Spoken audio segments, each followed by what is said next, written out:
Now, after months of campaigning, this afternoon, the families of those killed in the Nottingham attacks were promised something that they have been crying out for, a public inquiry led by a judge, and they've been promised it within a matter of weeks. The families of Barnaby Webber, Grace O'Malley Kumar and Ian Coates met the Prime Minister in Downing Street today, where he gave his word that they would be at the heart of the process. Well, shortly after that meeting, I sat down with Emma Webber, Barnaby's mum, and Sinead O'Malley, Grace's mum, and they gave me their reaction. I wanted and needed to hear one word today, and that word was statutory. Absolutely. Because we know and we knew that there was going to be a public inquiry, but I think we made our case quite clear last week why that had to be a statutory public inquiry, which will be judge-led, because only then will the truth come out. And answers will be found. Of course, there will be accountability and there will be change. And it's we're talking. So we've had 9 separate investigations and reviews and reports, all of which have enormous holes in them and omissions and errors, and some of them, quite frankly, not fit for purpose, including the watchdogs that carry them out.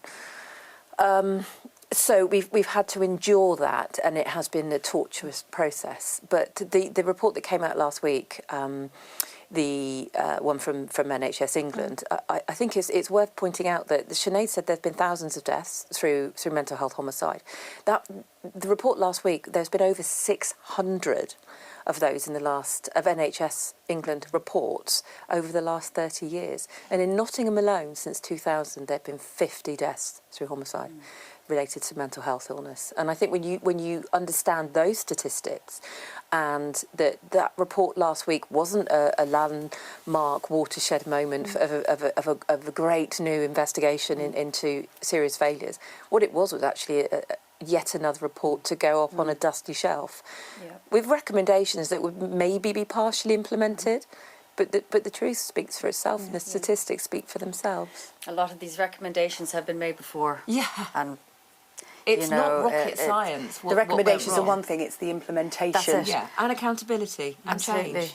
And we need to find out where patients are slipping through the cracks, particularly with reference to the NHS England report, why patients aren't being treated properly, where the pressures are there, are there no beds for these patients? Are the managers pressurising psychiatrists? Are the psychiatrists discharging without looking after the patients properly? The patients aren't getting the treatment they need. It's putting patients at risk, and families at risk, and public at risk. You've been to Westminster a number of times now. Yeah. And you've met with a number of different ministers. I know today that you met with the Health Secretary, Home Secretary and Attorney General, but this is the first time the Prime Minister has been in the room.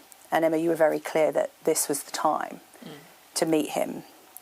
Sinead, what did he say to you? What was he like in that meeting? Do you feel that he got it? So he had met us before, and he did listen to us, and he said today that, and he did seem to have empathy. He said he could never imagine how we feel, but as a parent himself, he could try and have empathy for us. And he feels that we have been let down, and that there's nothing short of a statutory inquiry, broad-based statutory inquiries is what's required, and that's what we wanted to hear. I think what's really important though is to make anyone watching this evening or that's been aware of this awful path we've been on, that the amount of fight and I say the word torture not lightly, that we have had to endure to get this far. Had we not, as a collective group of devastated families, had we not had the sheer doggedness and the determination and the ability to have these awful voices thrust upon us, listened to, I don't believe for a single moment that we would have been sat there today being told that. Because you described it before. Another report on that dusty shelf. You've described it before as a shame on the government that you as families have had to take this on and get it to this stage. Did you put that point to him? Because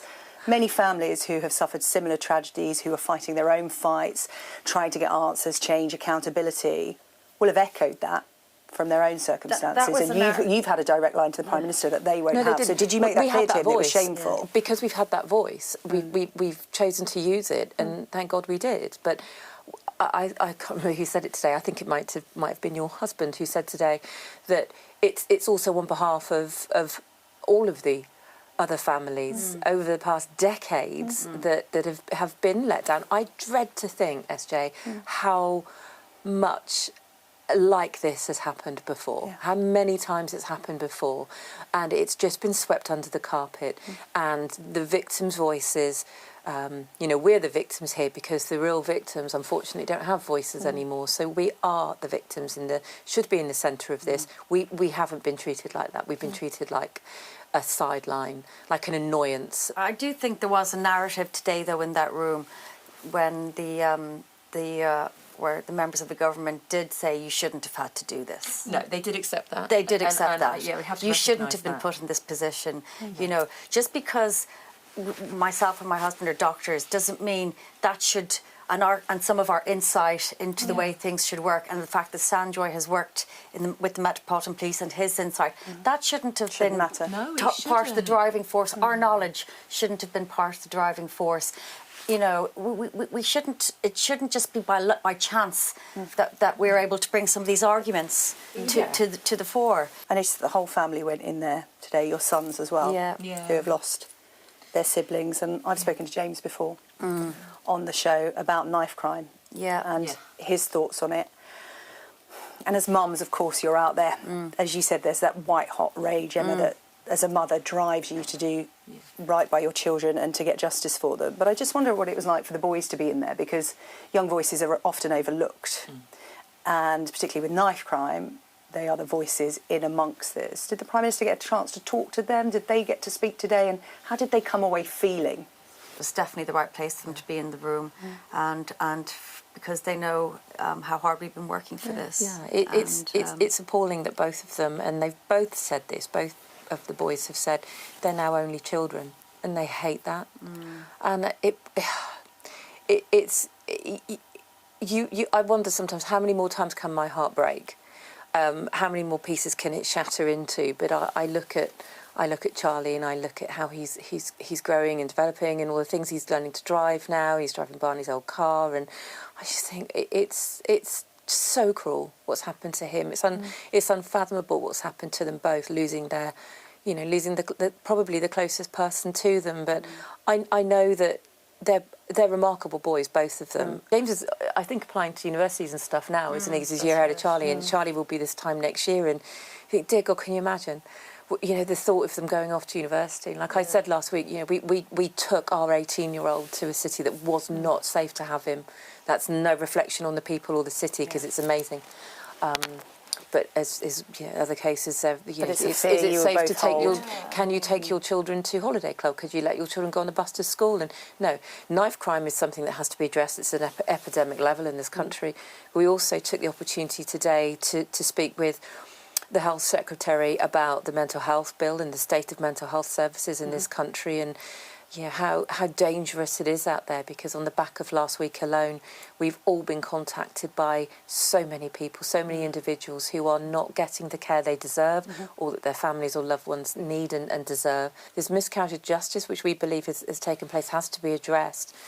But laws have to be changed now, and systems and people and processes have to be changed. Because if you don't have public safety, what do we have? Well, the one good thing that's changed already is that West Streeting has told NHS mental trusts that they cannot discharge patients from care just because they haven't turned up for their appointments. So we need but we need to continue seeing changes like that, changes that will be embedded. Because if there's a patient in an intensive care unit, they don't get discharged if they're not recovered. They're not well enough. They don't get discharged because of managerial pressure. patients need to be treated. It's almost a Mental human health right. to be put on the par with physical health. Yeah, and there's no damnation of people with mental health conditions, and I think it's really important to say that, because Yeah, certainly absolutely. since this has happened, I would class myself as one of them, and medication is helping me cope with this. But when you see in the report last week, one of the many awful, shameful things that we read, that Calocane wasn't given an enforced medication that he clearly needed because he didn't like needles. You think, but he certainly liked other sharp objects. And it makes me sick to my stomach to have to endure and read things like that. And that's just one example, but people that need care and support must get it, and I include the victims in that. And moving forward, victims need to be a lot better looked after in this country.